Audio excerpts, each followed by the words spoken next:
tank if it'll hold its position there. Mic is good. Stream is good. Cat is in the lap. We're good to go. So with that, hello, I'm EnviroBoy. This is my channel. And it's writing time. How about that? Same time every day that I stream. Wow. Who could have predicted that? But welcome, if there's anyone there. And if not, well then preemptive welcome to everyone coming in. Or welcome to anyone watching the VOD. Fuck, man, I don't know. I don't know how people watch my stream. I barely understand how any of this works. It's kind of an upsetting reality to me that I'm gradually becoming exactly the type of technologically inept person that I used to make fun of. You know, like I'm starting to realize that there are new approaches to technology, new technologies, new uses of technology that are slowly becoming more and more complicated to my brain. And it's like, I'm still in a place where, with effort, I can keep up and understand roughly what's going on in the world, but it's sort of that alarming realization, like, oh man, I'm really kind of on a ticking clock here in terms of how much longer I'm going to be able to keep up with this stuff before I essentially just become my grandparent or my parents, really. Not even, I mean, my grandparents too, even worse than my parents, but it's like my parents were already to the point. I'm pretty sure I've talked about this story before. We're at the point with my parents where when I come and visit, if we want to watch a movie, my parents are always like, "Oh, you do the DVD player. We don't know how to do it." I'm like, "What are you talking about? You don't know how to do it? You use it daily when I'm not here. What's going on?" And they just are like, "Oh, well, it's so hard, and you're so much better at it." And I'm running out of time when I can reasonably make fun of them for that, because like I can see it approaching. It's in the distant future, but it's visible. It's visible. I can see that state of existence creeping up on me, and I mean, it kind of hurts a little bit, to be perfectly honest.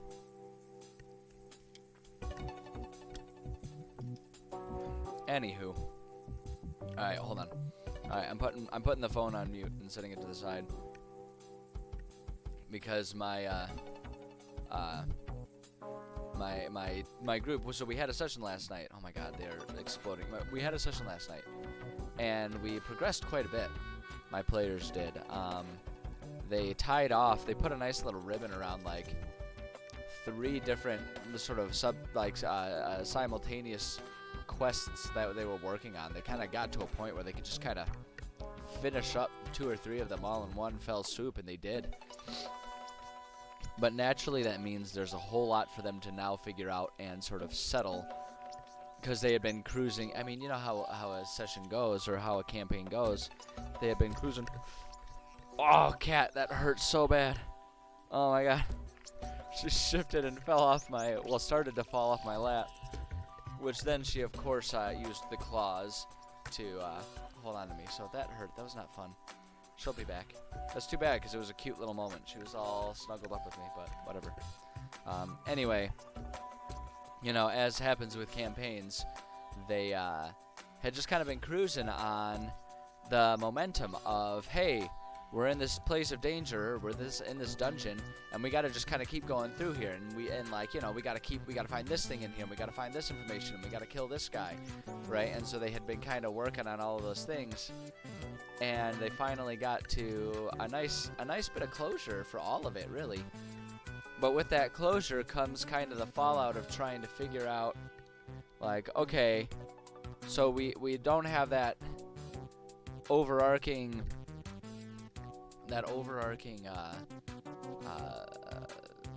net of action that we can just kind of keep cruising with, you know. We now have to settle a few things, and we have to decide what's happening next. And so naturally they have been texting non-stop all day today about it, and we've got our one big group message going on for the group, and so they are going a million miles per hour. They've got different ideas, they've got requests of me as the DM, and it's great. I love how into it they are, but also it's like, holy crap, guys, take a breath. Aren't you all at work or something? Holy crap. But you know, such is life. Anyways, Let's go ahead and do some writing. That's what we're here for, right? Not here for me and my random bullshit stories. We're here for some writing. So there we go. Bring this up. Now, last time we had gotten to work a little bit on our, let's see here. Beginning cave. This is where we were. No, bring it over to the proper screen. You goofy machine. There we go. So, yeah. So, last time we had kind of gotten started on our cave. And we just kind of had some of the basic foundational elements in place there. We hadn't gotten super far into it, but that's all right. You know, we're here to take our time. And yesterday we were having some awesome conversations about a lot of different things. But today I want to get some progress done on this. And yeah, I think the best thing to do is to just go for it. So one of the first things we have to do here. So this is my template. I talked a little bit about yesterday. I talked actually kind of in length yesterday. If you watched the VOD, I talked a fair bit about this sort of adjusted philosophy in terms of designing dungeons that I'm sort of, I don't want to say adopting because I've used it before, but sort of making a more consistent part of my DMing approach, which is to make dungeons a bit more mega dungeony-ish. And so, and the idea is rather than having, you know, a campaign that's dotted with up to 40 or 50 dungeons or whatever number of dungeons I had previously been thinking to do, instead just doing like one big massive dungeon per level that will have everything the players need to level up from where they are to where the next level is, as well as having whatever mission accomplished stuff they need, and then just having like maybe one or two per level smaller side dungeons that will help supplement in terms of experience points in case they decide they don't want to full-blown Skyrim systematically, you know, follow every room clockwise and go and empty out the dungeon bit by bit. You know, if they don't want to do that, then, you know, there's other ways for them to get it, and you just plop in some different side missions and stuff for the players to sort of enjoy, I guess just enjoy, period. I don't know. You don't need any other adjective in there, or verb in there. Anyway, so we kind of talked about that, and so because of that, I've kind of retooled, and I have a secondary template that I've pulled up here, and that's what we're going to use for this cave. And the basics of the cave is that there are 10 rooms. 10 rooms per level, right? So this is a level 1 dungeon, which means there's just 10 rooms, period. If it were a level 5 dungeon, there would be 50 rooms total, because there would be 5 sets of 10 rooms. And that's why I say these rapidly become big mega dungeons, and it's not even necessarily because I expect players to always go through all of it, but more so, you know. And the other thing too is they start off very easy and then get more difficult as they go in terms of like the sets of rooms, right? So like at level 10, when there's 100 rooms total, the first 10 rooms they will zip through. We won't even really want to bring up a combat encounter because it's going to be so bottom heavy in terms of how much experience there is to be gained at the end of the dungeon as opposed to at the beginning of it. And we'll start to see more of that the deeper we go into writing this campaign, as we start making those higher level dungeons. But suffice it to say, for now, we're just doing a nice simple 10-room dungeon, easy enough. And I've got it broken down where it's basically every room has a danger and a reward, right? Just like I call this the Zelda approach, because like pretty much every time you walk into a room in a Zelda dungeon, there is some sort of danger, you know, and then there's usually some sort of reward. Now, it's not quite that cut and dry in Zelda because, you know, there's hallways to go into, there's dummy rooms and stuff like that, and you can kind of get away with doing less rewards in a video game because there's a bit more action and there's more flashing lights and colors, so it's easier to get away with just having lots of rooms of just, you know, the stupid little keys flying around and all that kind of stuff.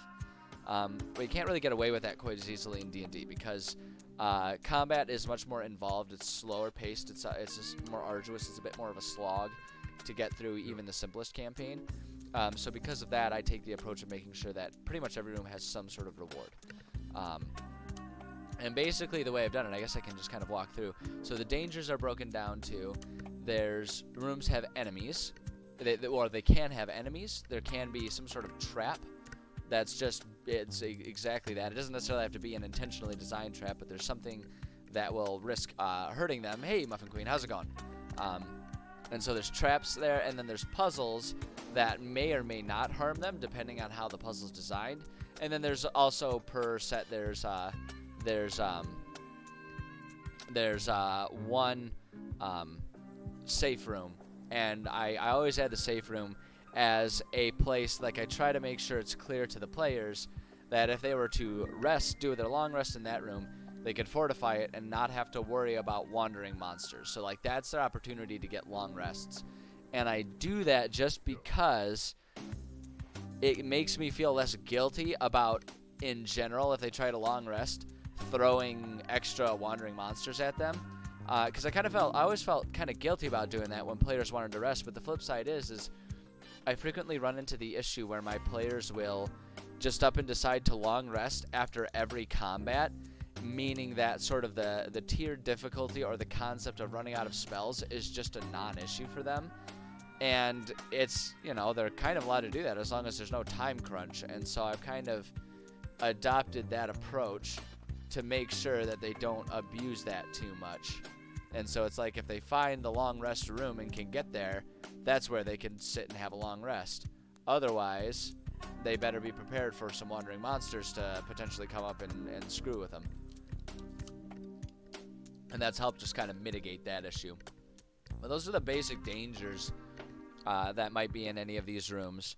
And then as far as the rewards go, again, this is modeled after the Zelda approach to making a dungeon. So there's a compass, which is an object that in some way, shape, or form tells them what can be found in every single room, at least as far as the rewards and treasures go.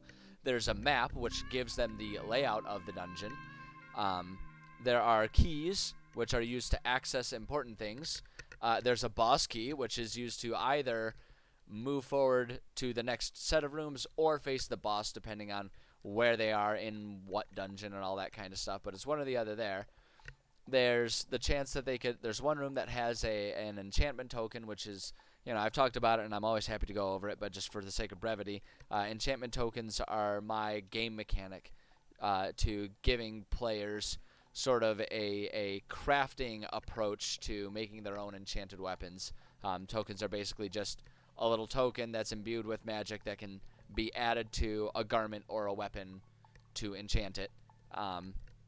Of course, there's the chance that they just find all kinds of money, which players always like, and it always cracks me up how much they like it, because it's kind of a rare thing that they spend all their money, but they get excited about it. They love it.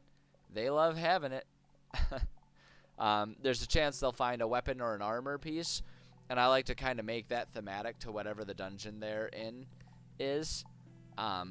There's one room that has like different health potions and buffs and stuff like that, and the idea there is that that'll just help restock them on potions and stuff that they can use. The health, like the buffs, are meant to be things that kind of make sense for that dungeon, so it's like it's not necessary for them to have those potions to complete the dungeon, but if they have them, it's going to give them an extra tool to make it an easier process to get through. And then of course there's one room that's empty, because fuck those guys, they don't get a reward in every single room. So that's the basic layout for how this all is set up.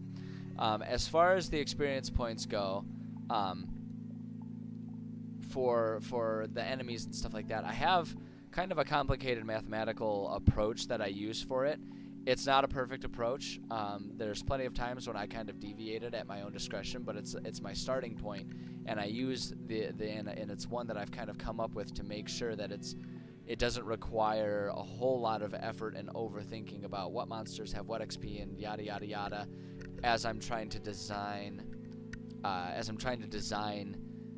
more advanced dungeons, so that every step they take in the dungeon gets sort of progressively more difficult, as opposed to having it be like hard from the outset or too easy later on. It's just it's a way to just kind of like exponentially raise that difficulty and make it harder and harder and harder as they go. But the good news is we don't really have to worry about that for a level 1 dungeon because all of the experience points are just there right on the first set of rooms because there's only one set of rooms. So, haha, easy enough. Let's see here. So yeah, so we just have to kind of start designing it. And the first thing that I do is I'm gonna pull down my dice. You guys are just gonna have to take my word for it because I don't have a way to just like randomly roll dice on my computer desktop for you guys to see, and I'm not gonna sit there and mess with my camera. So you're just gonna have to trust me that I'm being honest about it. But there's no reason I wouldn't be honest about it because I'm just rolling for random numbers 1 through 10 to decide what goes in what room, and I just kind of randomly set it up, so that way you don't have to overthink most of it. So what we're gonna do is we're just gonna copy this and set it up because we're gonna have 10 rooms. So we're just gonna do a little bit of groundwork here. 1, 2, 3, 4, 5, 6, 7, 8, 9, and 10. So there's our 10 rooms, and all we gotta do is first off 1, 2, whoops, only I should probably actually type 2 if it's gonna be room number 2, huh? Yeah, I'll just put them all as 1 and I'm sure I'll be able to decipher it later. 6, 7, 8, 9, and 10. And then what we're gonna do is we're just gonna set it all up randomly. And what I'm gonna do, I think the easiest way to do this is I'm just gonna make a separate little text box here. Well, we're gonna make 2 of them, and so we're gonna have one list of dangers and one list of one list of dangers and one list of rewards. And as we use one, we'll just take it off the list and we'll reduce our dice as necessary as we go down for randomly rolling, because it doesn't really matter. It's always without removal, so it's largely irrelevant. I'm just mixing it up so that way it's not me always doing number 1 is always this room, number 2 is always this room, number 3 is always this room, since everything's just kind of randomly generated. Anywho, so our dangers, we've got let's see here. I need to think about how. Okay, so it's 300 experience. I guess we kind of have to do a little bit of the math here. So let me come up here. I think I kept it all in here.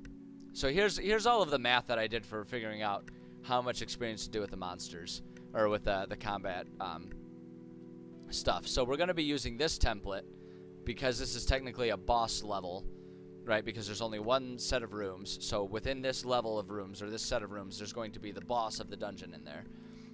So we're just going to copy this template actually, and I'm going to bring it down for quicker reference, just to make it quicker and easier to use. There's our dungeon template, and we're actually going to just go ahead and put that right there, so we can see it. So basically what it is, there's 3 easier battles that have 1/14 of the total floor experience points. So if it's 300 experience, we do 300 XP. Hold up, let me pull up my calculator here. So 300 divided by 14. All right, and that gives us 21 experience points, so approximately 25 experience points. So it's gonna be, these are gonna be really easy, like 1 enemy rooms. And that's totally fine because first off, this is level 1. And 2, I don't want every single floor to take days and days of like real life, like, you know, multiple sessions necessarily. Like if they can get through a floor a session, there's nothing wrong with that, because when we think about it, you know, that means it would take us, like, if we play weekly, that would take us like 2 months to get through a level 10 dungeon. That's a pretty substantial mega dungeon right there. So there's nothing wrong with doing it that way. So for this one, so 3 easy battles with, so it's 1/14. So with, we're gonna write down just to make sure we know, 21 XP each. Simple as that. Now the fun thing about that is we can just times it by 2 and get here. And mathematically, because of the decimals, 2 medium battles that are each going to have 43 XP. So it'll end up being 50 because everything's broken into like 25, 50, 75, whatever. But I put down the actual numbers that way. So that way I understand when I am rounding and stuff like that. I understand where I've got extra XP, where I've got what I'm falling short on XP. So that way I know how many things I should add a few extra points of experience to make sure that players don't fall short of leveling up if they do the entire dungeon and everything that it has to offer. So that's the only reason we do that. So then we can divide by 2 again and then times by 3. So that'll be 64 XP. So one hard battle that has 64 XP. And the other thing about this is, again, this is a level 1 dungeon. So even for experienced players at level 1, this is going to feel really easy, almost trivial. But honestly, that's A-okay. Because this is also meant to facilitate introduction to players that have never played D&D before, right? And so it's like their first level 1 character. We don't want to overwhelm them. We don't want them to feel out of control and like they're dying during every combat. So it's okay for rooms, even a boss, to have like barely enough XP to have just like one easy monster as the boss. Like, that's okay. We're at level 1. There's going to be plenty of time to murder our players as we get further along in the campaign. You'll see once we start getting to our level 7, level 8, up to level 10 dungeons, and we're talking just dozens and dozens of floors with increasingly difficult enemies. It's going to get harder and harder for them to just breeze their way through. So it's okay to start really easy with a level 1 dungeon. It's totally okay to do that. It's totally fine to murder your players. Don't get me wrong. I get the urge to do it regularly, but it's kind of a dick move as a DM to do that during a level 1 campaign. Hold on a second. Just gotta make sure this is not anything urgent. I don't believe it is.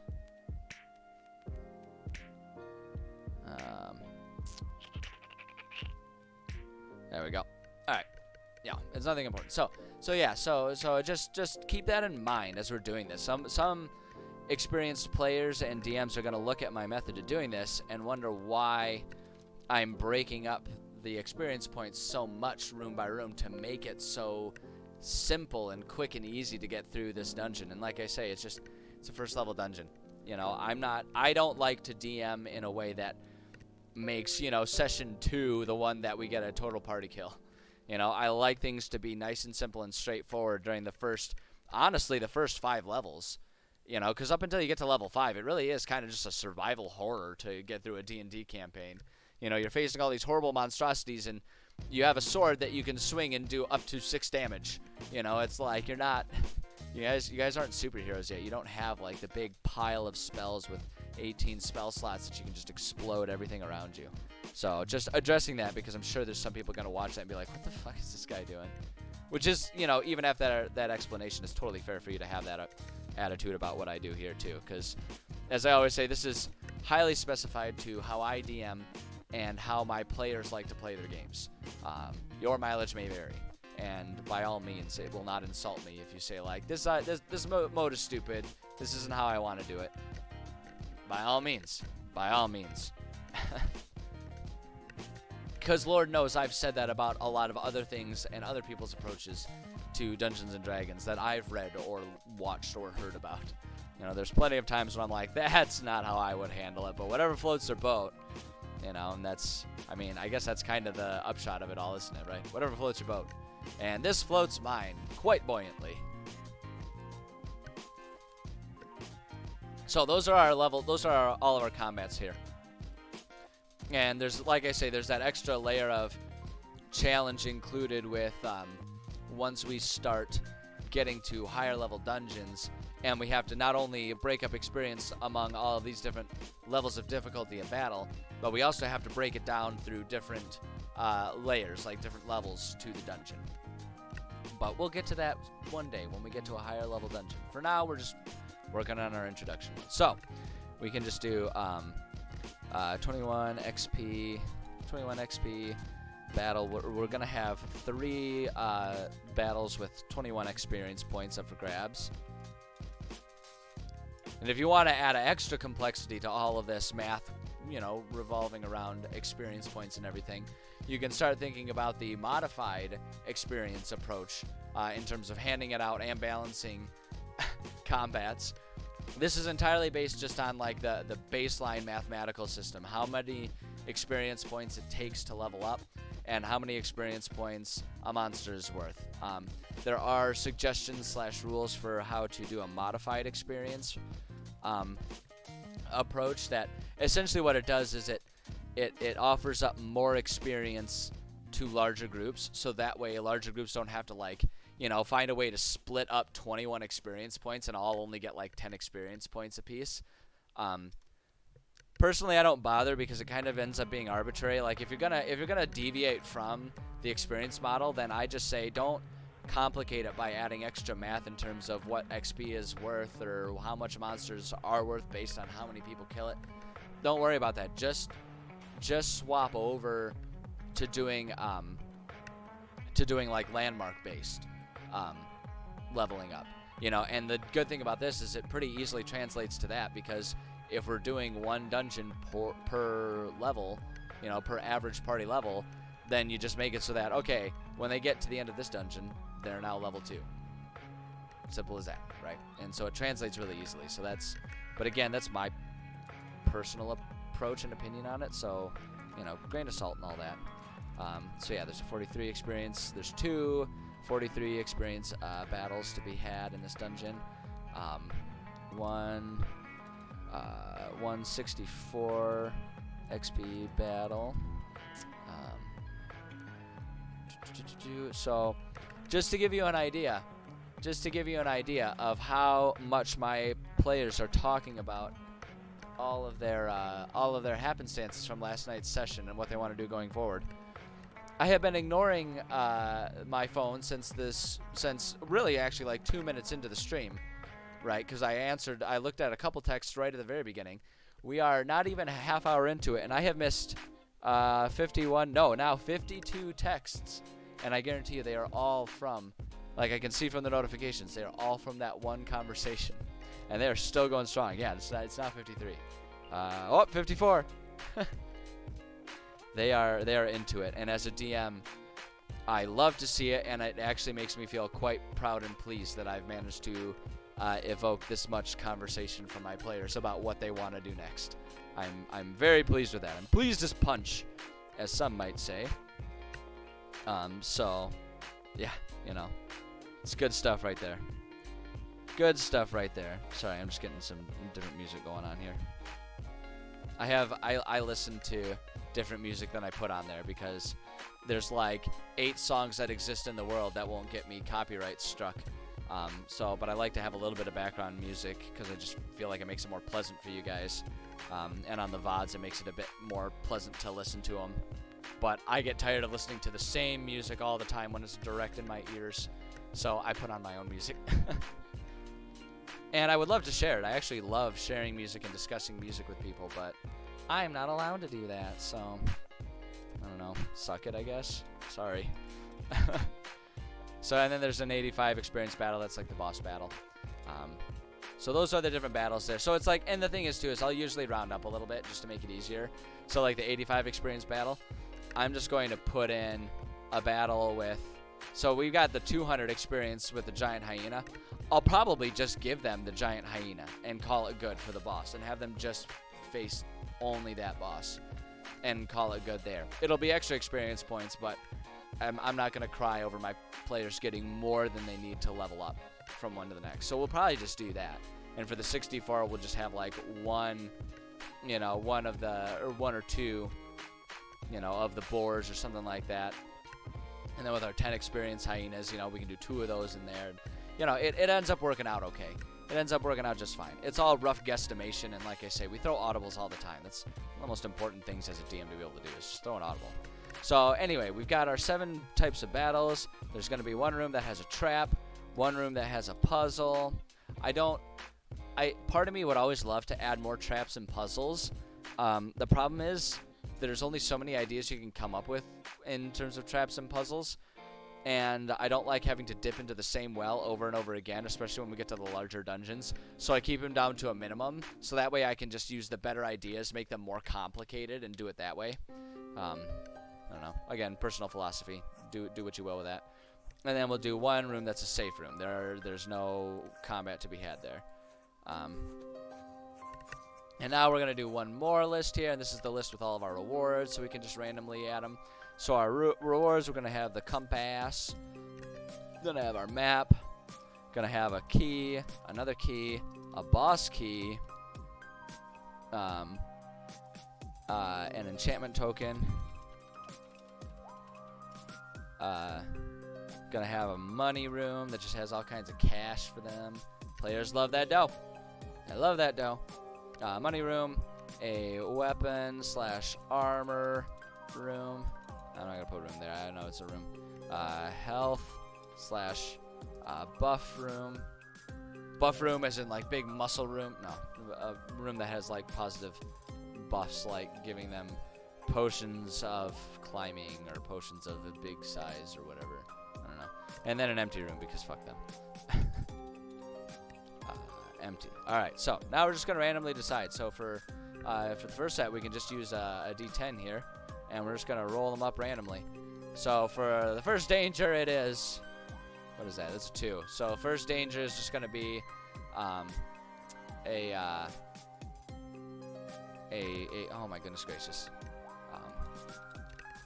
21 XP battle, and then the reward is going to be, we'll roll again. Number 5, that's going to be, oh, sweet. Room 1 has the boss key in it. Well, there you go. And the good news is, too, is I don't think that means that the first room they walk into is going to have the boss key. I think that means the room that's labeled number 1, which I don't think was the first one in this dungeon. We can actually check that really quick.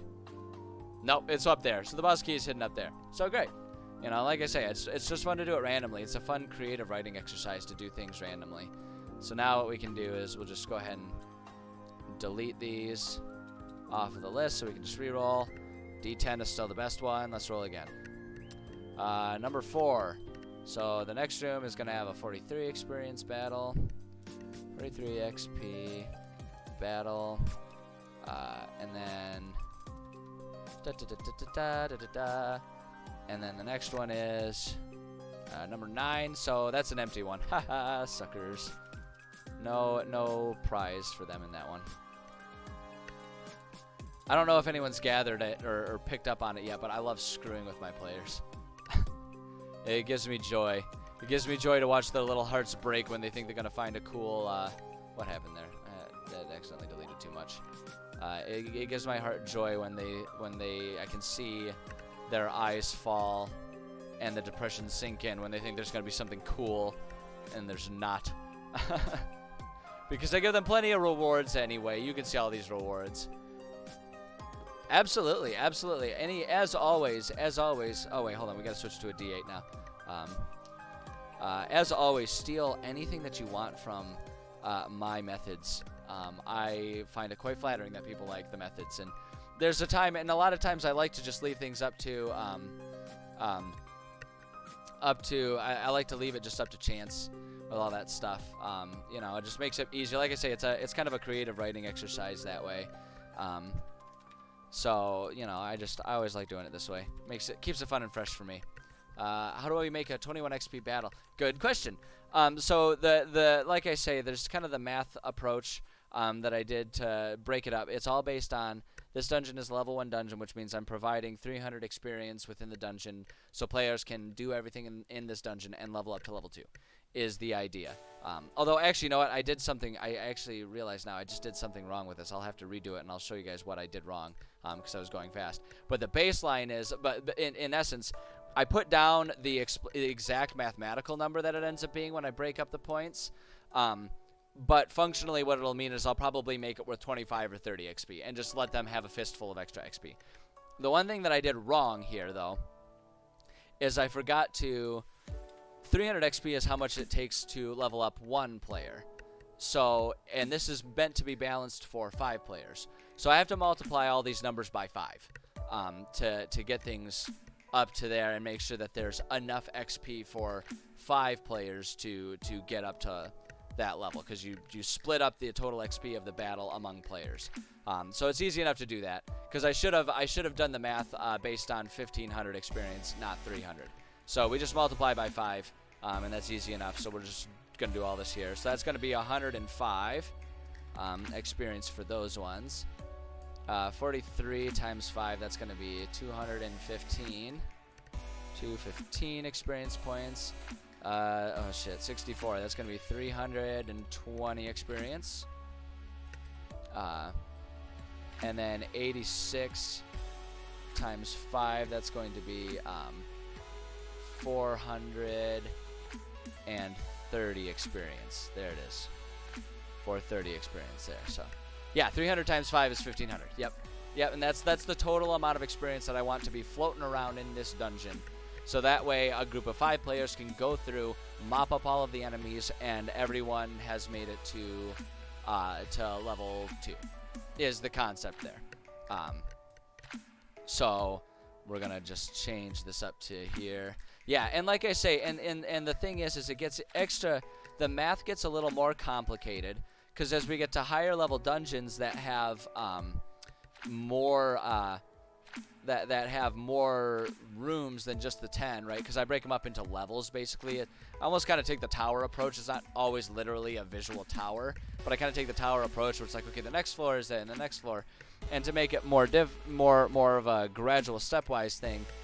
So like a level 2, the way I consider it is like each floor has the number of parts of experience of the level. So what that means is level 1 has 1 part of the experience, of the total experience of the dungeon. Level 2 has 2 parts of it, which gives us 3 parts total. So level 1 will have 1/3 of the total experience, and level 2 will have 2/3 of the total experience.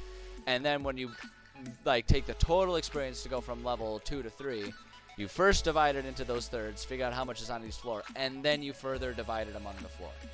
And so it's a kind of a complicated way. I'm 100% recognizant of that. But doing it that way helps make sure things are stepwise and they start easier and get more difficult as they go in. And the other thing about it is doing things that way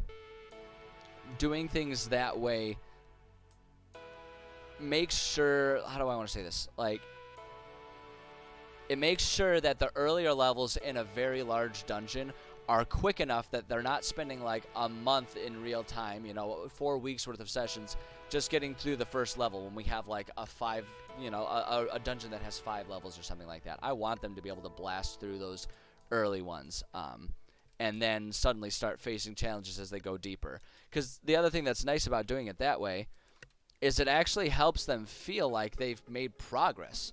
I think one of the problems that a lot of people run into is as they're making their dungeons, it's 215, as they're making their dungeons, they always make them so that from the get-go, they're leveled up for the level that the players currently are. So while they have more tools, they never actually feel necessarily more powerful. They always feel like they're in danger to a degree, right?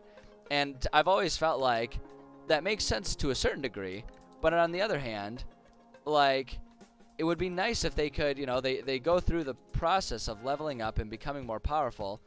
It'd be nice if they had the chance to just, like, enjoy that for a little bit, right? So you get to level 10, and the first couple levels of a 10-level dungeon, the first, like, 3 or 4 are going to be ones that they're just going to blast through. We won't even need a combat encounter because they'll cast one spell and rip 4 of the enemies to shreds, right?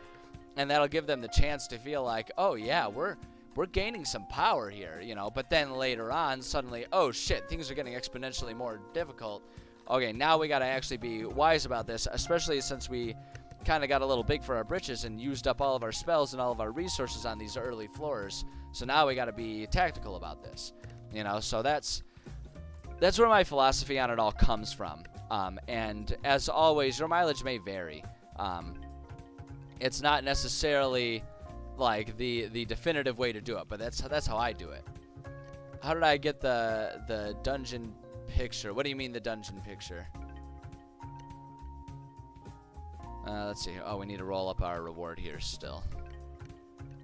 2. That's so this room is gonna have the map in it.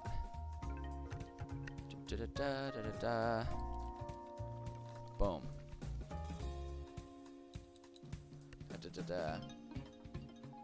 Oh, do you mean this map? Is that the one?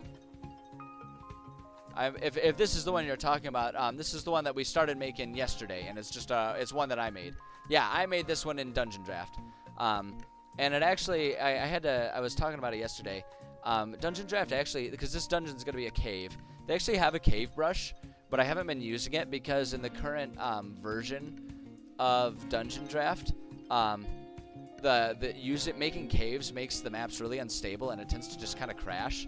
So I've just been using the room tool and just making random jagged rooms and just doing it that way.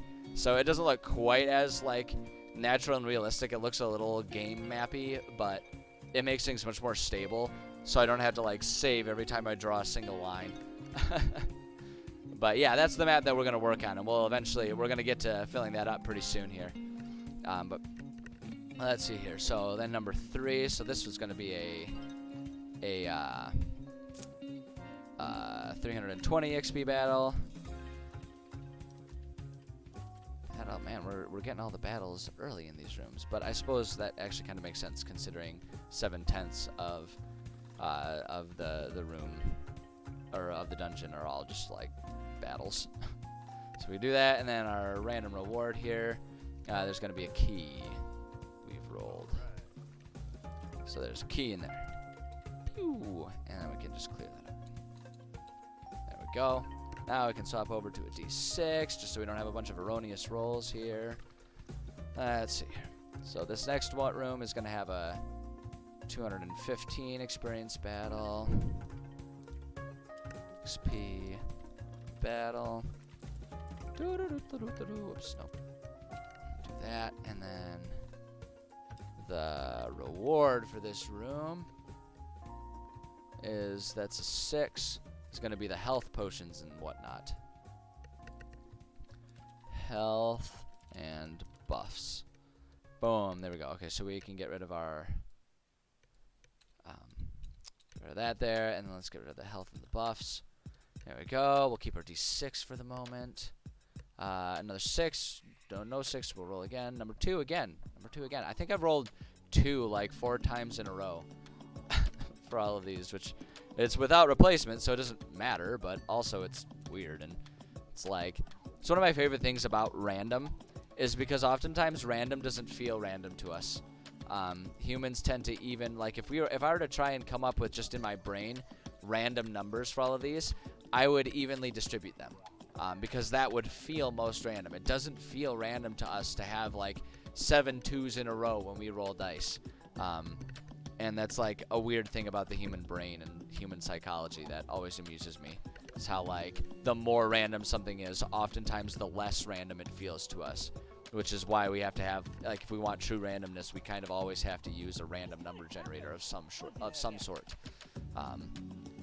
And how they make random number generators is really interesting to me, because like even then they're not really random. They're just things that our brains aren't capable of attributing an actual pattern to.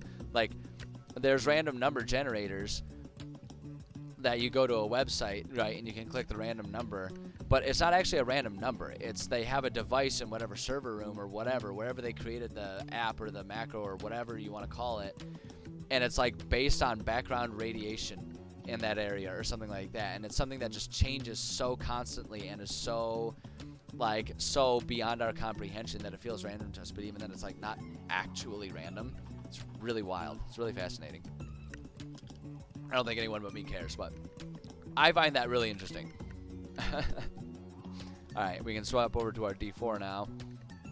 We're going to be sticking with that for a little while. So the next room is going to have... we finally got something that is a battle. We're going to put the puzzle in this room.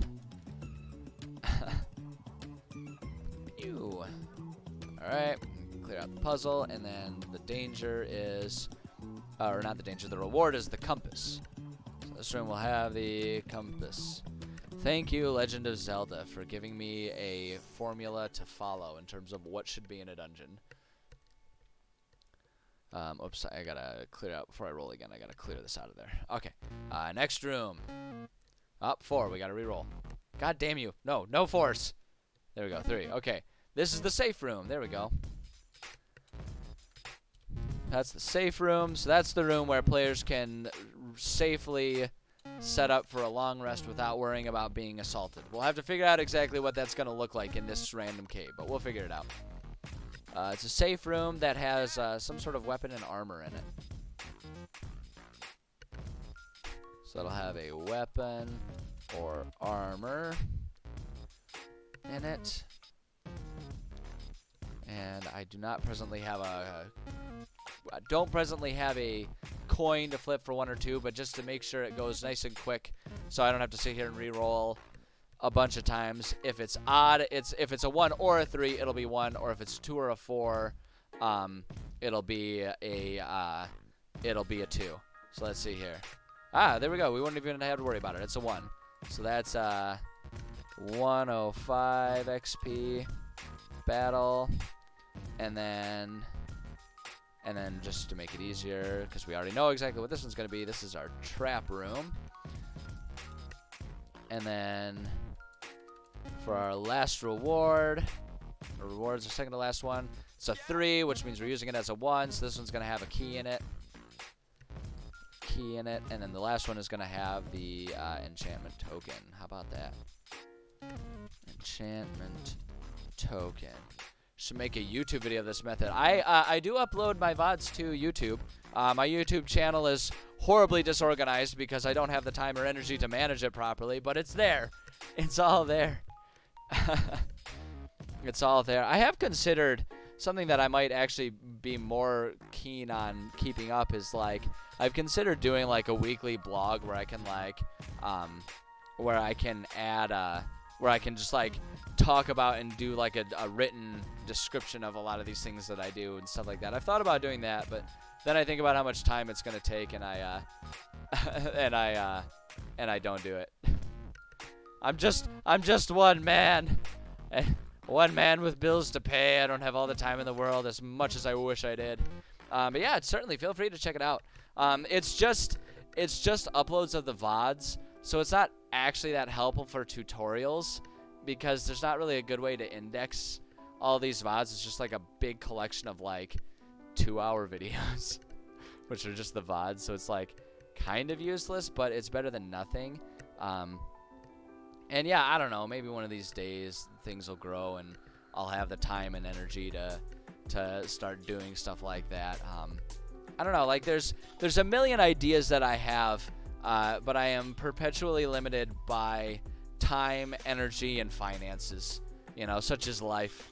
Maybe one of these days, one of them Powerball tickets will pay off, and suddenly I'll have all the time in the world that I can do stuff like that for it. I would love to. I would really love to, but alas, it's not in the cards at the moment.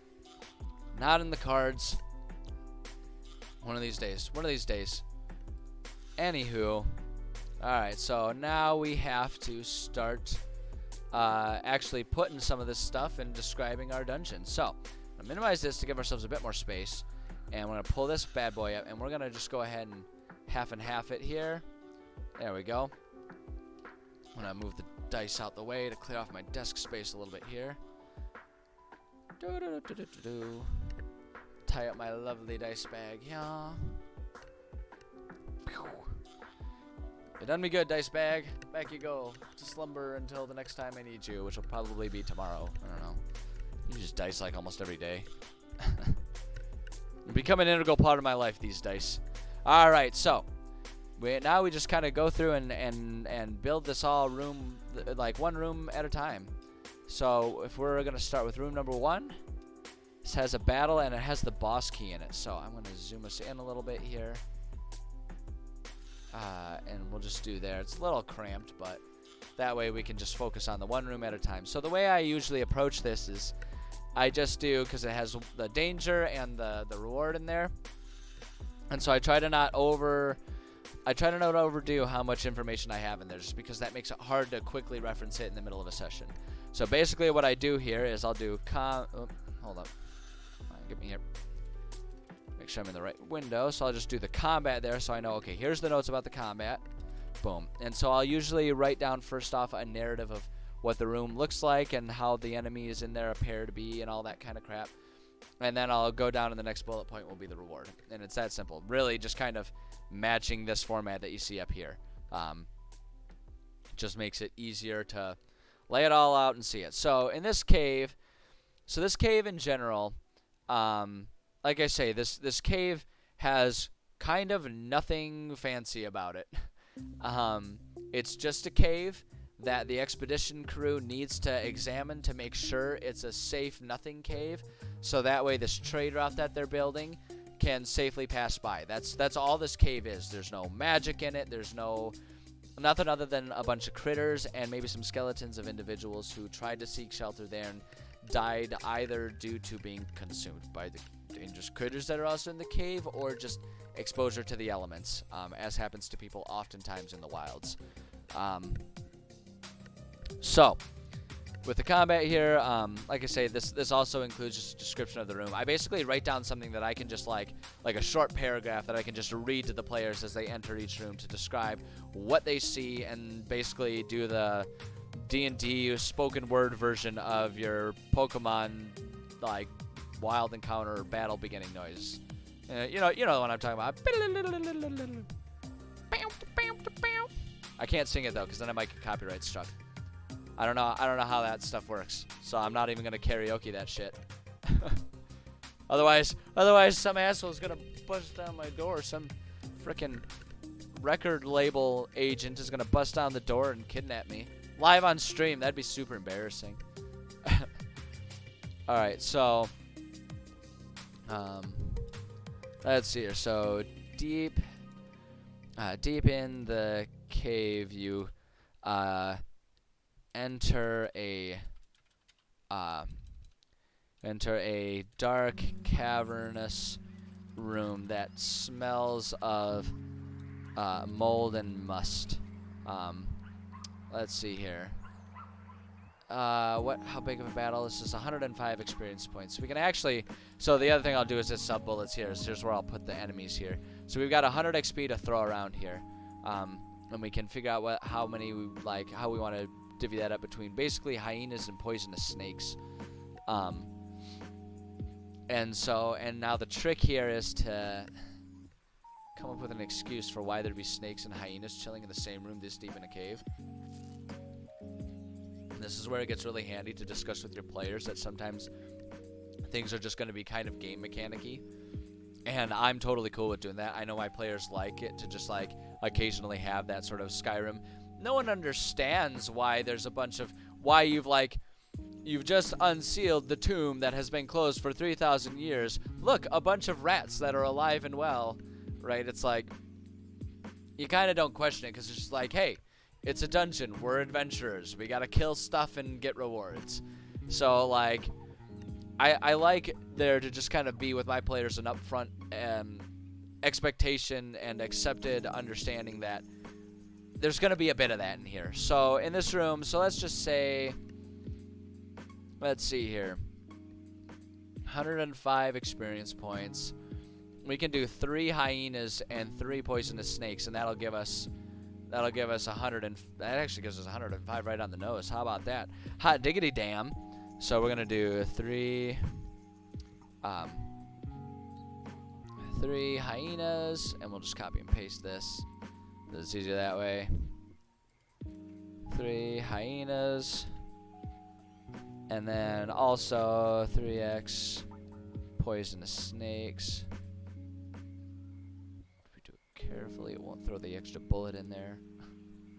I don't know why it bothers me when it like throws the extra bullet point below in there, because it's easy enough to delete, but it irritates me because it's like, no, I didn't want that. I didn't tell you to do that. Okay, so just put that in there so we know what to describe. In one corner of the dark room, a collection of 3 hyenas stirs at the sound of your footsteps. As they approach, you also notice movement from a wall closer to you as 3 snakes begin slithering towards you.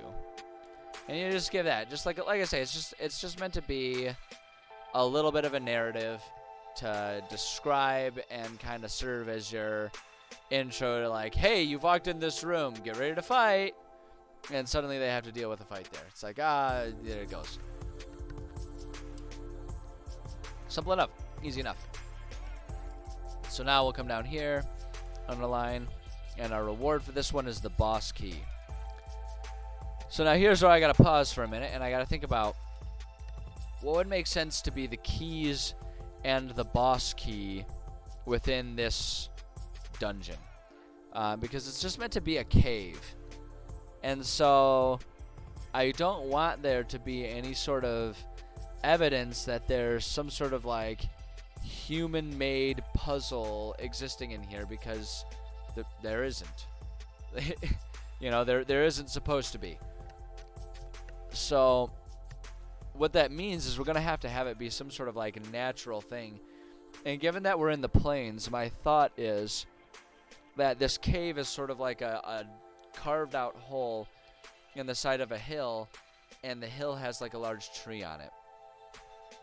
So you can do something along the lines of like the key is there's like a rusted machete or something that they can find, and that machete will help them cut through the thicker roots that are in there. And then the boss key is a whetstone that will sharpen the key, which is the machete or whatever, and make it easier to get in there. It's a flimsy key and boss key approach to things, but what's nice about that one is it offers up players the opportunity to just be creative and not necessarily have to find all of the keys in this room if they just want to use swords and everything. And I think that's good for an early level dungeon, because I don't want players who aren't used to how D&D works to be sitting there hemming and hawing over, you know, like, oh, these appear to be magical roots, and then trying everything in their inventory if they come across these types of rooms. You know, if they come across these rooms sooner, before finding a key or something like that, like, it just, I don't know. For more advanced players, it's easy enough to say like, no, you don't have the item, and they'll kind of understand. They'll get the gist of like, oh, I understand.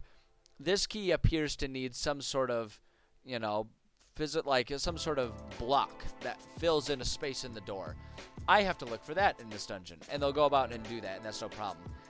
But for a collection of new players that have never played before and are all level 1, like I keep saying we're kind of designing this dungeon for, they might see roots, you know, or they might see a door, and you can describe it for them, and they just don't have that experience of playing D&D to understand, like, oh, this thing that he's saying is an auditory key or clue for us to understand what we ought to be looking for right now. You know, they just don't have that same context. So I like the idea of the keys, you know, and all of the tools for this dungeon being things that, like, you know, maybe if they find the proper machete, like an actual machete intended for carving through branches and stuff like that, if they find that, it makes it easier for them, so they, like, have an easy DC check to carve out the roots as opposed to a difficult one. Something like that is a bit easier, so that way it's like there's still a reward, and they can still kind of get the idea, like,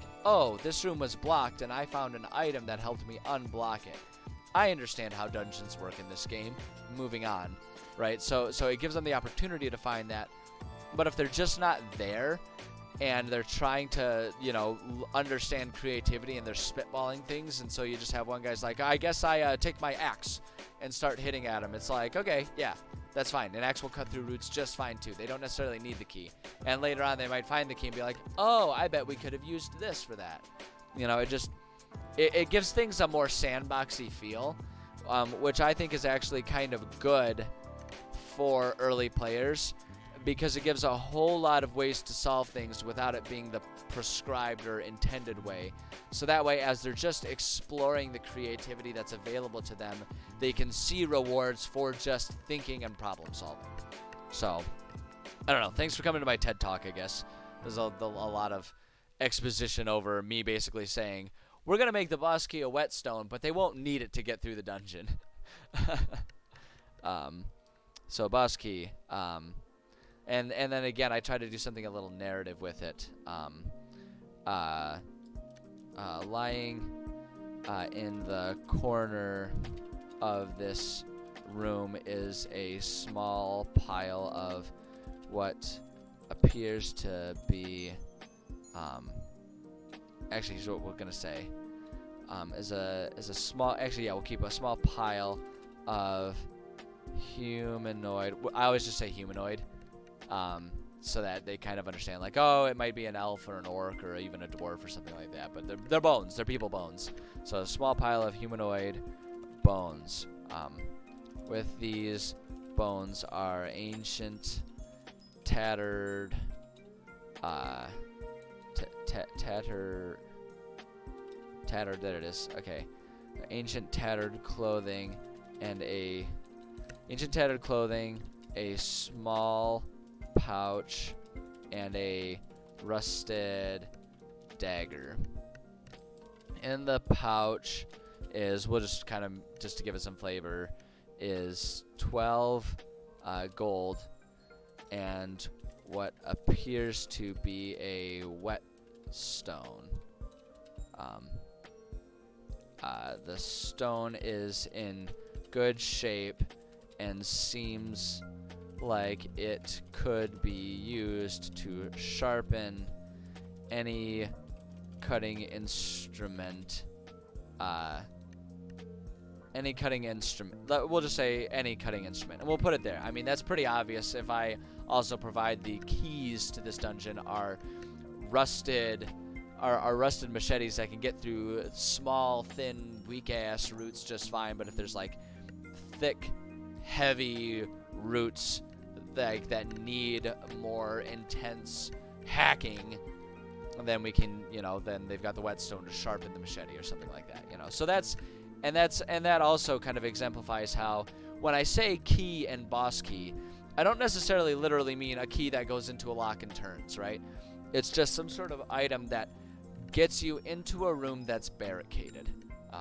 And that helps keep things fresh while still maintaining the same concept.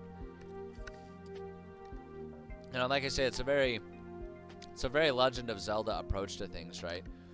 Because a lot of times you'll get, like, they do have literal keys in a lot of these rooms, but they also use items as keys, right?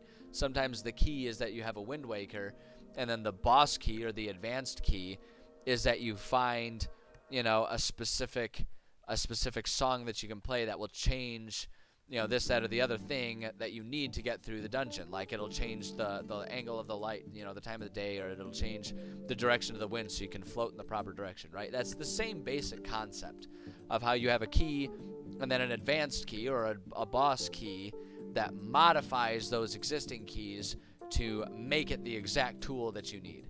And that's kind of where the inspiration comes from. And it keeps things fun, fresh. It's a good writing exercise for me to keep me creative, and it's a fun thing for players because when they figure that out, man, players love figuring that shit out. They feel so good about themselves. Like the big smile that a player gets when they're the one who figures it out, whether it's through a dice roll or their own cunning, right? As a player, players love figuring shit out. They love being proud of that. And it's like, why shouldn't they, right? Because they figured something out. They figured some shit out, man. They should be proud of that. Anywho. So we've got that stuff there. So now we just need to add a little bit of flair, a little bit of pizzazz, a little excitement to the map here because it looks a little boring. So we're going to pull up our object tool. Yeah, see, this is where it's getting cramped. I changed my mind. We're just going to full screen this-ish, and then we'll go back. All right, so let's start with our cave collection here. This cave isn't going to have a whole lot of minerals and stuff like that. I might actually go to the plants because this is going to be... I want this to be more of like a mossy, nasty cave is kind of what I'm after here. But we can use some of these stones, right? A little bit of rubble lying around, right? So if we'll do... Let's grab a different one just so it doesn't look quite as symmetrical, right? So a little bit of rockage there.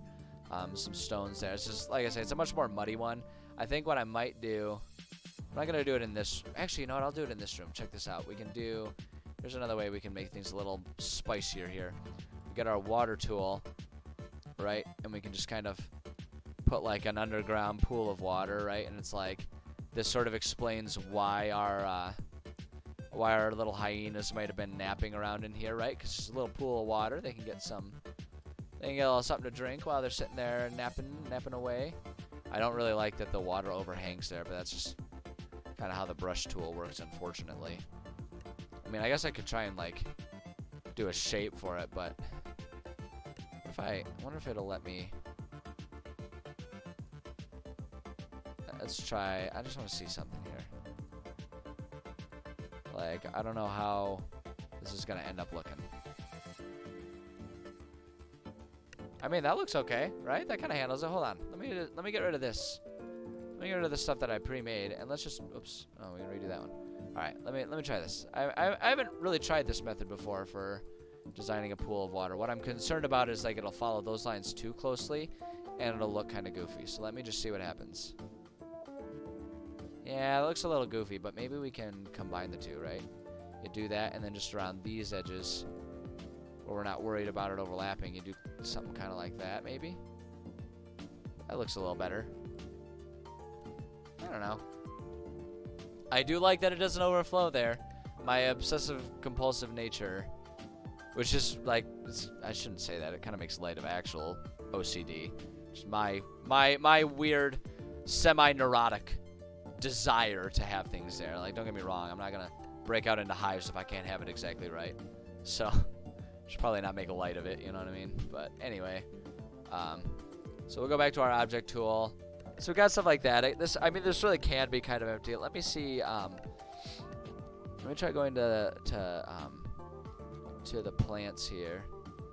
And let me just see if they have like mossy looking things. So like, I'm wondering if that kind of looks too much like a shrub.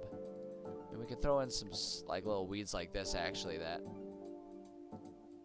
that doesn't I don't know, it wouldn't really make sense for there to be plants that deep in a cave though. Like like we could add I actually almost kind of like just the look of these, and what we can do is we can do the scatter tool for these, right? And so you just kind of do that in areas, and that kind of adds a little bit of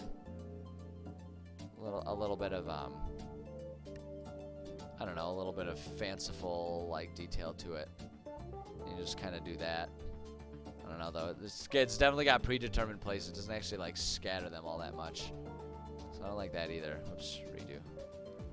So I guess I'm not gonna worry about the plants there. But what I do want to find though, they have a separate thing. Let's try going to corpse here. Do they have skeletons? Hold on, let's go to all, search for a skeleton. There we go, that's what we're looking for. We need our little skeleton. It's lying there. Oh, wait, we can just do that. Oh, dang it. Give me my skeleton. I kind of like the headless one. I don't know why, but I think it's just kind of goofy for him to be, like, planking and headless right there. So we'll do that right there. And then, if we go back to, let's go to...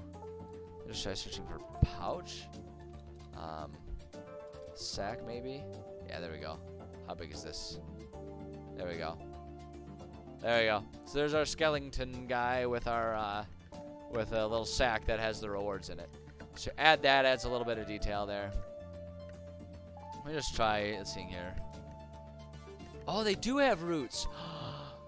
Oh my goodness. Okay, okay. Game changer, man. We can definitely add some. Whoa, that's a root. I'll tell you what. I got a mossy root. You can almost. They have smaller ones? Why are they all so big? Hold on. Oh, that's why, because our scale. Oh, wait, no, that's rotation. Here, we'll just, like, lower the scale down. Hold on, let's start with 50%. 50% on some of these roots. Yeah, see, now, check this. We can, like, let's just, like, add a few roots just to make it look like they're kind of coming out of the walls a little bit there. Look at that. Oh, that's excellent. That's exactly what I was thinking of. Yeah. And here we go. Oh, my God. Oh, my God. Watch as I start spazzing out. This is exactly what I wanted. This is everything that I wanted. See, look at this. We can just add some roots coming out of there. Now it looks like an underground dirt cave. God, you see what happens when you get a little creative and persistent with things? You can come up with stuff that you can geek out over that no one else cares about, but it's your stream, so you can just make them suffer through it. Oh my gosh, yes. Yes. It's like Christmas for me. Oh, I'm excited. This is exactly what I wanted it to look like. Look at that. And then we can, like, add some of these roots kind of to the body, right? Like, the body's kind of getting overtaken by the roots. Oh, my goodness. I love this. Oh, I'm a happy boy. I'm a happy dude right now. Oh, that's exactly how I wanted it to look. Look at that. That looks exactly like I wanted it to look like. It's perfect. It's perfect. I don't know why they have a window. Oh, a roof window, because it's not a root. It's a roof window. God, I hope at least one person watches the VOD of this and gets as excited about the roots as I am. Because I'm, like, stupidly excited about it. And I would just feel better about myself if I knew that other people got this excited about something silly like that. Anyway. Now we can, so that gives us our room. And now let's pull these back up. There we go. So we've got our first room there. And now let's look at room number 2 here. Room number 2. This is battle room. 215 experience battle. And no other rewards. So suck it, players. How do we divvy up 215 experience points here? Let's see here. That's supposed to be our medium battle. So we can add some. So we've got boars and we got poisonous snakes. We could just, like, throw 8 poisonous snakes at them, but it's going to be a lot. It's going to be a lot for them to deal with. I'm thinking if we do 2 boars and maybe 4 snakes, it's not too much for them. I think they can handle that. Although, actually, with a small room like that, I kind of think just putting 4 boars in there would make the most sense, if I'm being perfectly honest. With a small room like that, like, there's just 4 boars that are rooting around there, and they're excited because they found some roots to munch on or something. I don't know. Do boars eat roots? We're going to say these boars eat roots, and we're going to do that. Alright, so we go with our underline here, go with our combat. Boom, boom. This cramped room towards the back of the cavern has very little to see beyond the boars that appear to be happily munching on the roots that are emerging from the walls. As you approach, the boars notice you and don't seem very happy about having their lunch disturbed.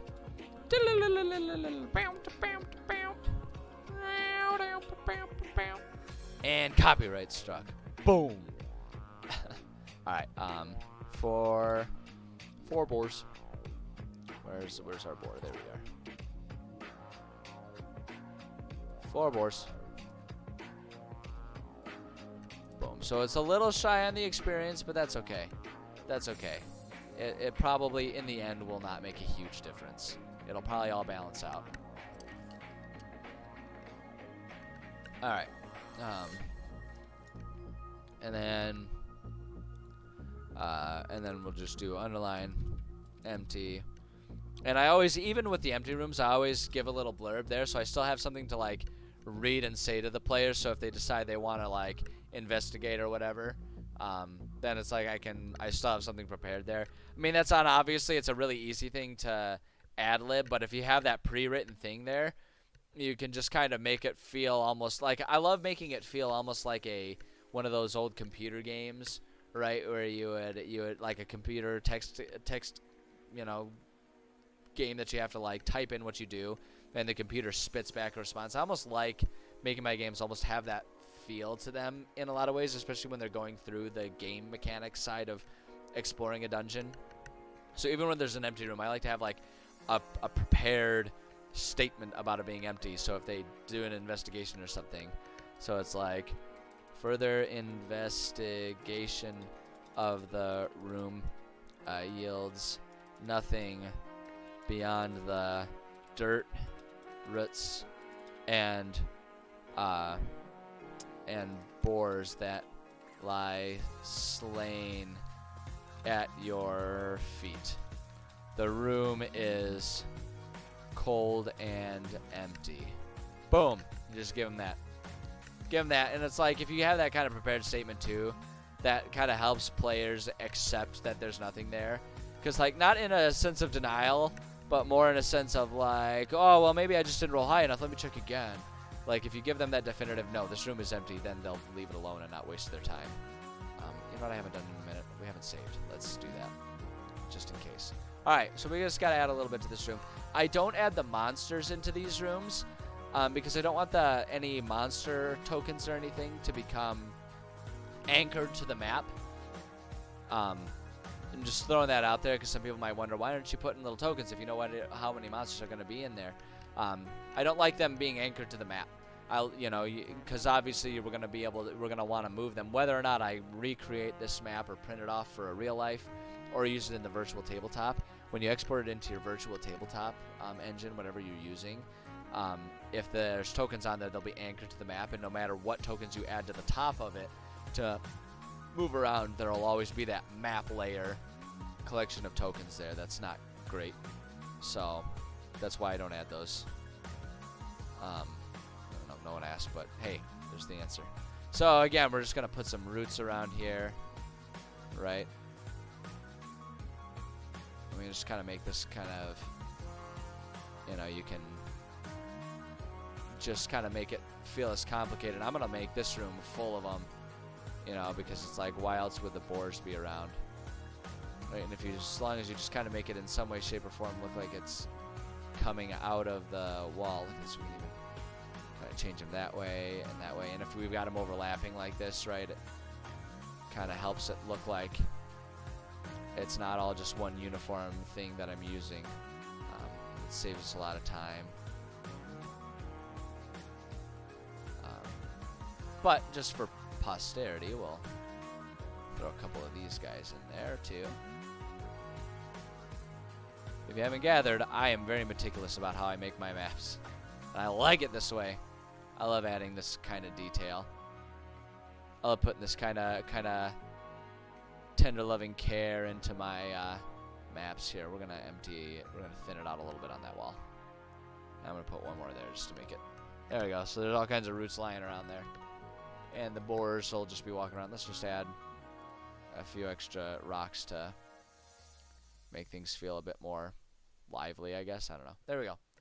Boom! There we go. And so there's a bunch of boars rooting around in the root room.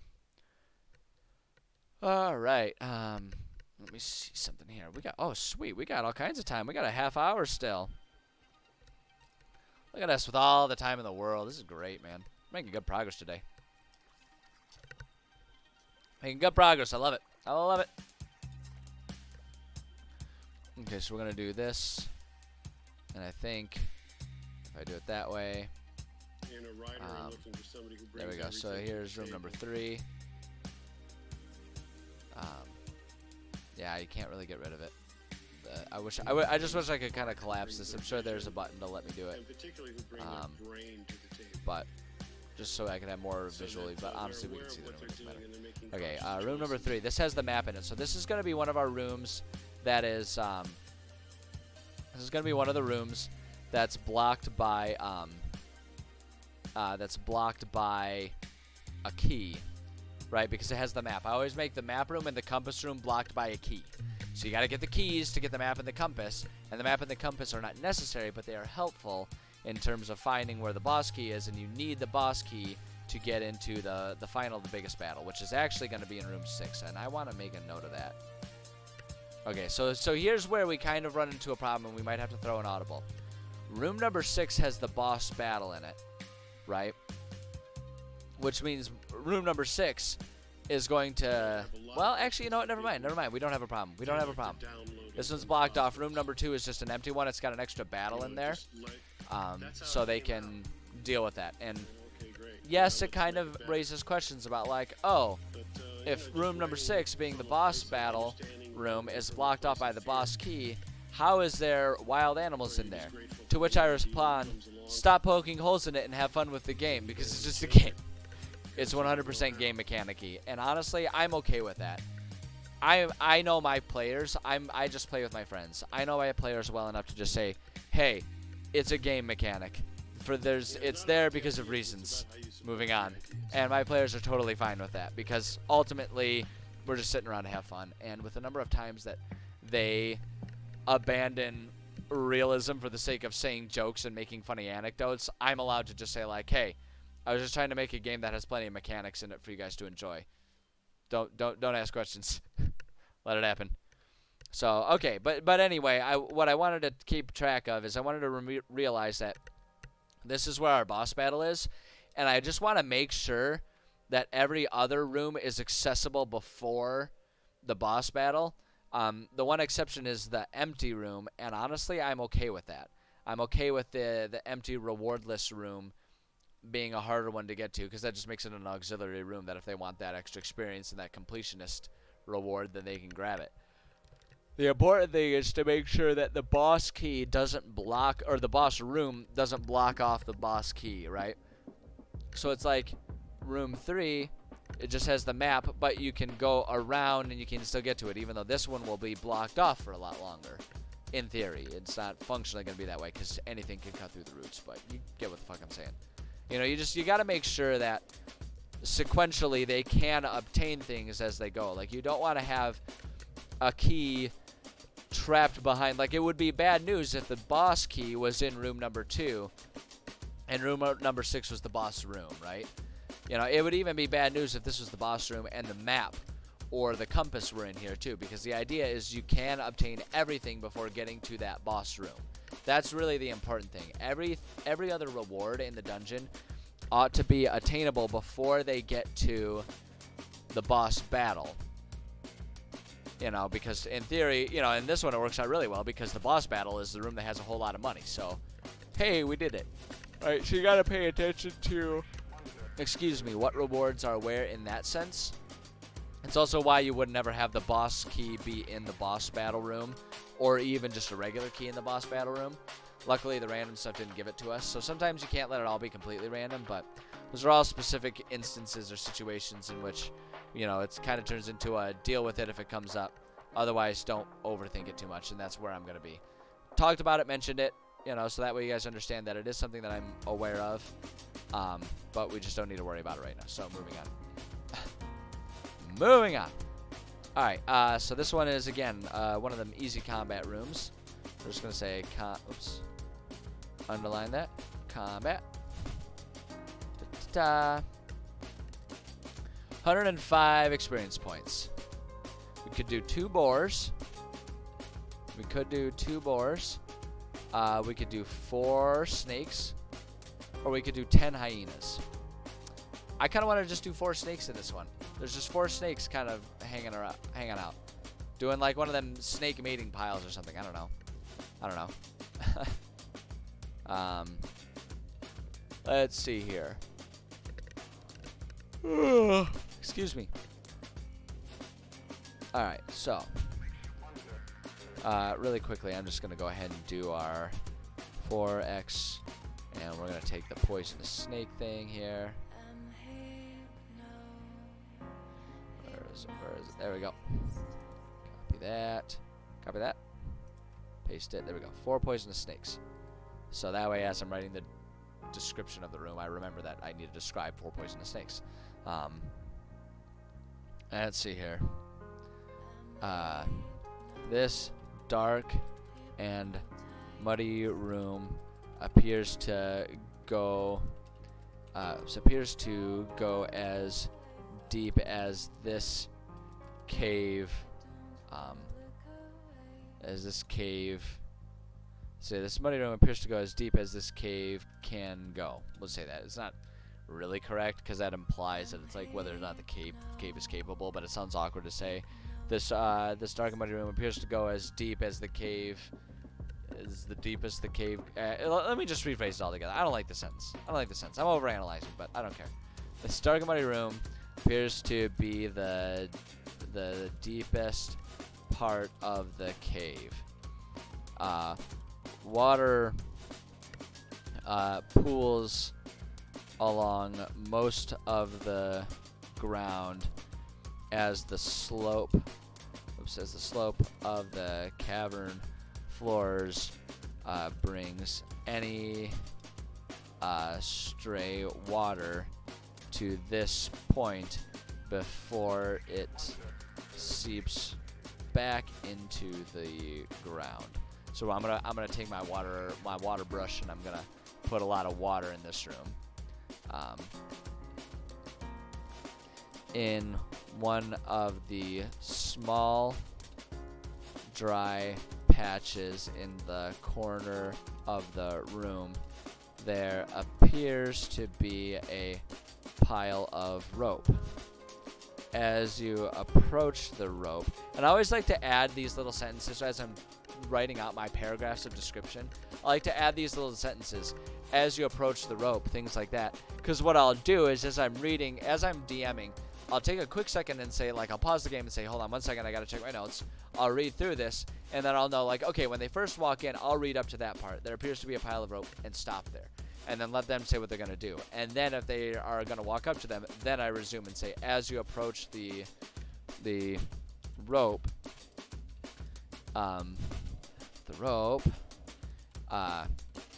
you realize that this isn't rope at all, but rather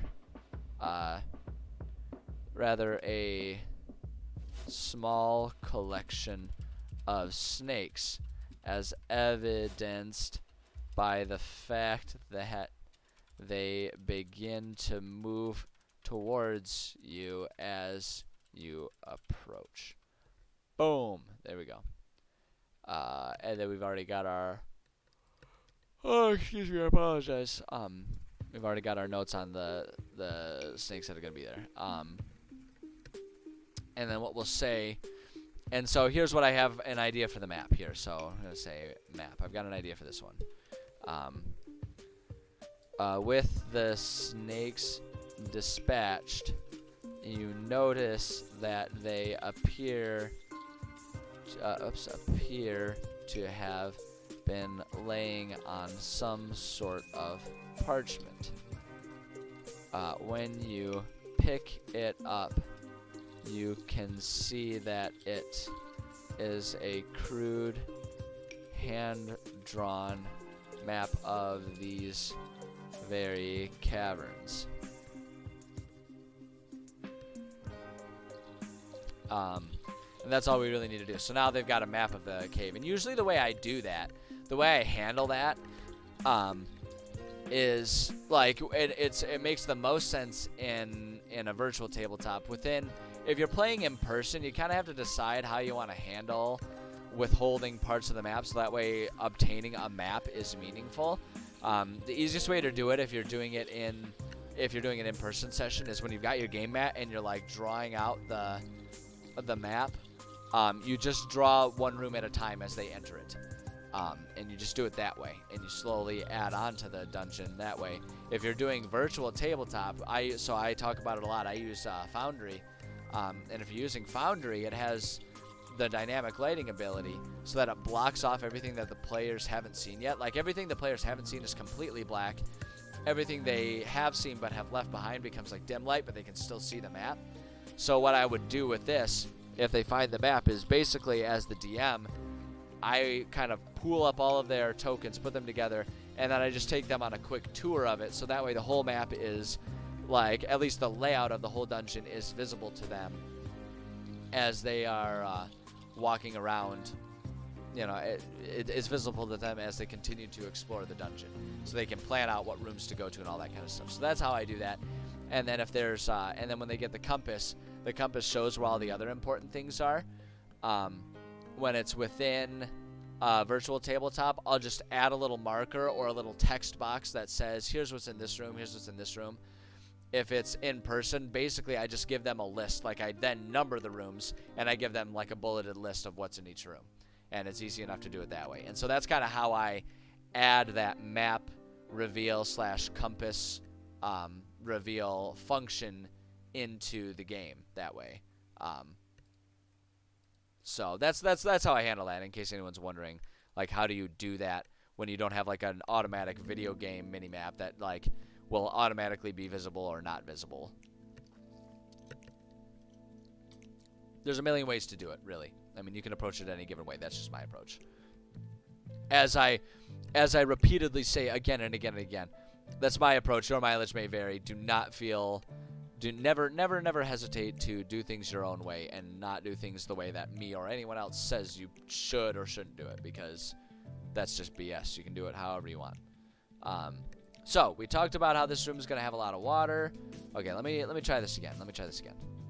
I mean, I guess it doesn't really matter that the water kind of takes a weird jaggedy appearance, right, against the walls, because that just kind of matches the weird jaggedy appearance of everything else.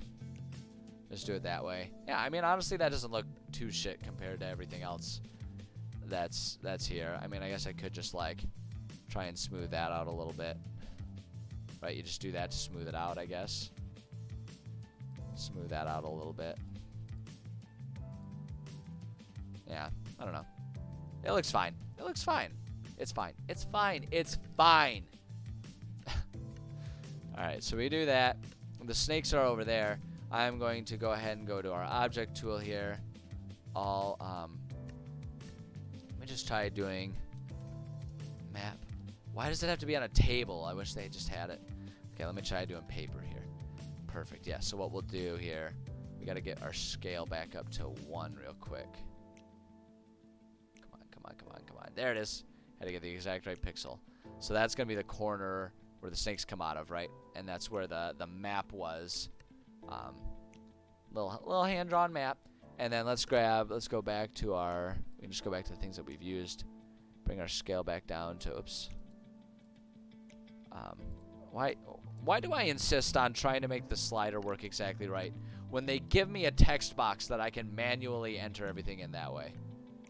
Why am I this way? Why am I the way I am? Alright, so we'll get some of these roots. They don't look exactly right to do these big giant suckers coming out. Right? They don't really look exactly like the kind of roots I'm intending for these things to look like, but you know, if you do things like that, it gives the effect of there being like large mossy roots that are like coming out of the wall into the water, right? That's kind of what I'm going for there. But then we can add just a few extra random roots that are kind of filling in. Maybe we'll put like a big giant root ball. It's like right there. Right, as this cavern is there, and then roots from the trees above just sort of start to proliferate their way into the, through the cavern walls and everything. We can even add, just while we're at it, a couple things to the hallways there. And it's like we can actually, just to make things look, we can do like little bits there just to kind of add a little layer, a little bit of layering and texturing to these roots, and that'll make them look a little less unnatural, right? Stuff like this.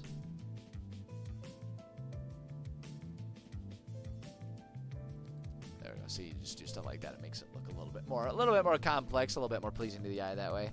So there we go. So we got that room. We got that room. How we doing? We got 15 minutes. We're doing good on time. We're doing good on time. So that's room 3. And then we're going to want to bring ourselves over to room 4 because that's the one that's going to be next up on our list. So let's go ahead and scoochy that over there. Go to our building tool. There we go. So there's room number 4. We know that room 1 is above it, and room 5 is below. So 5 Below, isn't that like a thrift shop or something? I'm pretty sure there's like a thrift shop around here that's called 5 Below. I don't know how universal. I don't know if that's a nationwide or worldwide trade.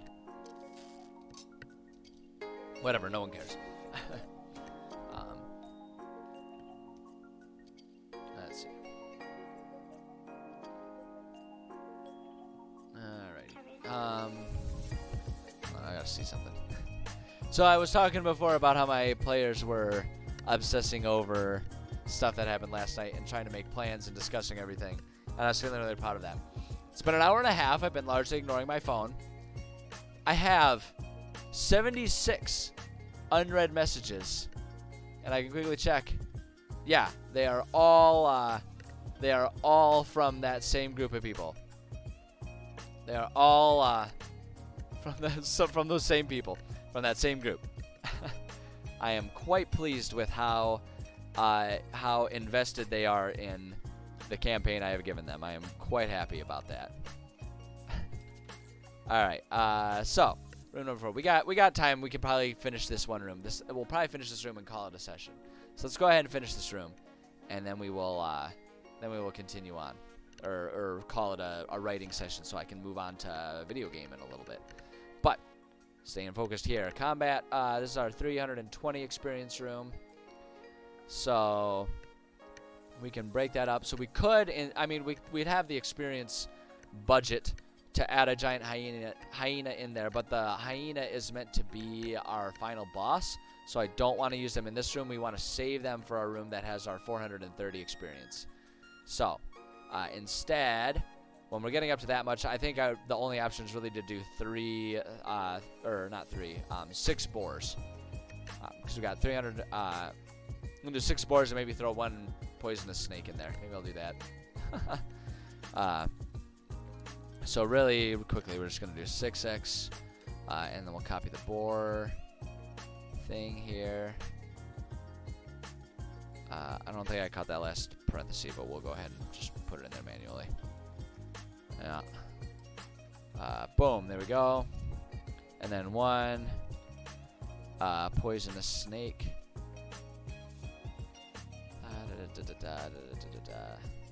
Well, get a start full poisonous snake there. There we go. Copy that. Paste that. Okay, so now as I'm describing, I know that that's what I got to work with. All right. Let's see here. This room. Hold on. Yeah, it's still pretty deep in there. So this room is dark and dirty, as one might expect from a hillside cave. Snuffling and snorting around are a I think it would be is a large collection of boars who seem to be rooting the cavern floor for mushrooms. As you enter, you get the sense that these boars are very territorial and are not interested in sharing their mushroom. I don't know how to spell smorgasbord, but I'm gonna try. Smorgasbord? Was that close enough for autocorrect to offer up? S'more. Oh, so there's no H there. Smorgasbord. Okay, well, I added a couple extra letters in there, but I was on the right track. Yeah, they're not interested in sharing that with you.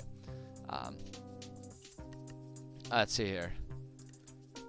Tucked in one of the dark corners there also appears to be a lone snake, which seems to be waiting for the boars to leave so that it can make its own departure. Boom, there we go. Doesn't really make a lot of sense, but who cares? It's just a combat there. We're just giving the players something to do. All right, and this room has a standard key in it. Okay, so there's one thing I forgot to describe here. I forgot to describe this. This is a map room, and this room has one of the locks in front of it.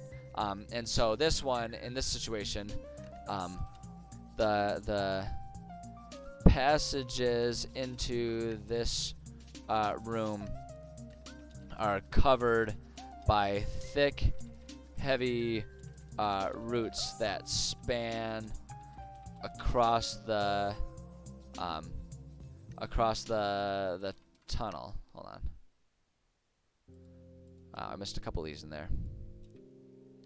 Across the tunnel. Something like a machete will be necessary to pass through.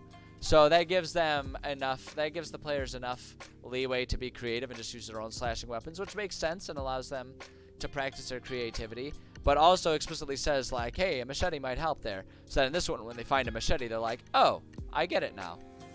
And I'll want to edit that other room a little bit, but let's finish up our discussion here. So, key.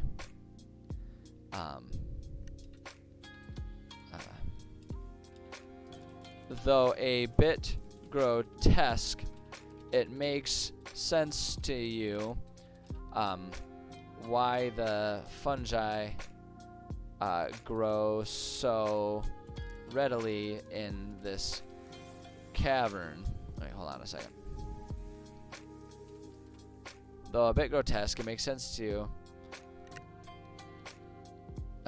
as you see multiple decayed bodies where the boars were previously trampling and rooting.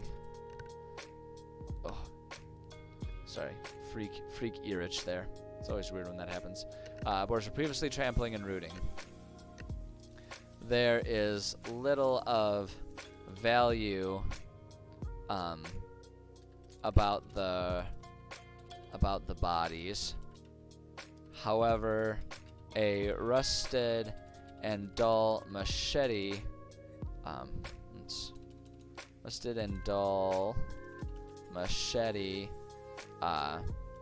lies on the ground. It seems to be sharp enough to handle many of the roots that span the various tunnels in this cave. Hey, Demon Knight, it's going pretty okay. How about yourself?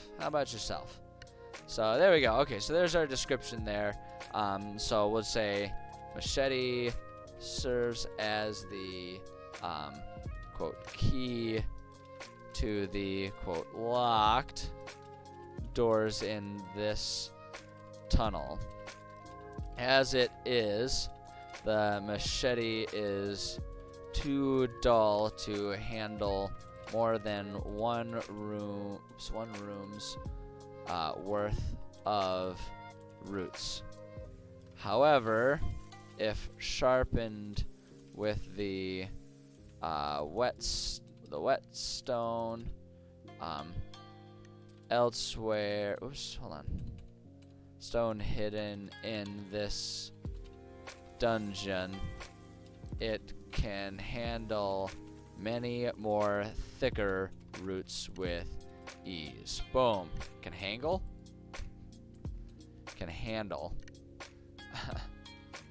Doing some cleaning and character building. Hey, that sounds like a pretty standard day for me. Although it's usually world building rather than character building for me. But you know, I get where you're coming from. I get where you're coming from for sure. Faux show. Okay. So there we go. That's it. I want to get rid of this extra space because it looks ugly. All right.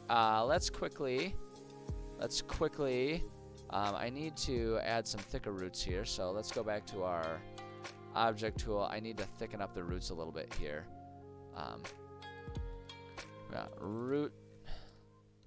Boom, there we go. And so I want to put, I just want to like put a big massive tangle of roots that are blocking the entryway into this door here. Boom. And boom, there we go. And then we got to do the same to this tunnel to make sure that it's like appropriately blocked off. We'll make this one like a really long, thick one there, just to make it clear that they are probably going to need a machete to get through this. Boom. I actually want to make this one a bit thicker as well. Can just do like this here. Boom. There we go. Okay. So clearly blocked off by roots. And so now on this one, oops, no, we need 4. That's what we need right there. So let's go with the mushroom. There we go. So we're just going to add some random like toadstools that are all kinds of scattered around here. Boom, because that's like what all of the... Watch, and we can add some of these to just like add a bit of texture to it all, right? There we go. So we do that. Now let's go back to our roots here. And we just want to add some. Just do a few things like that, just to make it clear this is like an underground situation. Do that one there. Put there. And then there we go. There we go. That looks good. That looks like a cavern right there if I ever saw one. Excellent. Oh, you know what? Yeah, I can also do. Let me see here. I feel like they usually have like zombie bodies and stuff around here too. Let me just do zombie. No.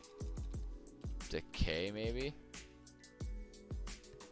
Oh, they got bone piles. Yeah, that's kind of what I'm looking for. Monster bones.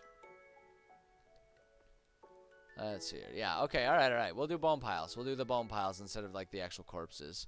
We could probably do a mummy. That would show some desiccation that way, but let's just stick with our bone piles here. Oh, we can make these to 1 there. There we go. And we'll just like put those around. Actually, we need to put that as an under thing though. So wait, hold up. There we go. So we can do that. And just like a couple piles of bones that are scattered around among all of the toadstools and mushrooms, since that's like the mushrooms are all growing where the bodies once were. So there we go. Nice, dark, and twisted. Excellent. Excellent. All right, let's save that up. And looking at the time, it is 1:30, which means it is time for me to call it a writing session. Yeah, because I'm gonna take a quick break and then we'll be back to do some video gaming. Still playing our Mass Effect 3 run through. So, but as far as the writing goes, thank you to everyone who stopped by. I appreciate each and every one of you. Good session today. Made some good progress. We're getting, we're getting pretty well along in our dungeon here. So, yeah, fun stuff. As usual, tomorrow, Wednesday, no streaming. A lot of work going on. Thursday, I think I will definitely be around to stream. I'm taking a vacation this weekend. Kind of vacation. It's a training retreat with my kickboxing gym. And I'm leaving Friday, so there will be no streaming Friday. But because of that, I'm taking Thursday off to have time to prep properly. Because I need more time than a work day allows me for prepping for a vacation. But I don't need an entire day. So I will, by taking the day off, I will have time to stream. So I am planning on streaming Thursday. So that way we can finish off strong and have that there. So I will be back Thursday to do more streaming, same time as always. And And yeah, I think that's pretty much what I got. I got my Discord there, so if anyone's watching, wants to chat a little bit more about different homebrew stuff that they're working on, wants to ask me questions about my homebrews or any of my streams like that, please feel free to join the Discord. Love to have you there. It's a growing community. We got a lot of creative people in there, and I'm doing my best to try and be more and more active there. My hope is after this upcoming trip, my life in general will calm down. That's kind of the last in a long, never-ending stream of stuff that I have going on every week of my life all summer. So I'm hoping that when that is done, things will calm down and I can sort of be a bit more attentive to all of these other things like my stream and all that kind of stuff. But at any rate, thank you everyone for joining me. I appreciate it. If you want to stick around for video gaming, give me like 15 minutes, 20 minutes usually, just to take a bit of a break, and then I'll be back with Mass Effect 3. If that's not something you're interested in, then by all means, go find some other D&D stuff. I mean, I get it. It's hard to get enough D&D in your life. So either way, I appreciate each and every one of you, and either way, I'm excited to see you next time. Until then, take care of yourselves. And that's the end of the stream. So bye everybody. Bye-bye.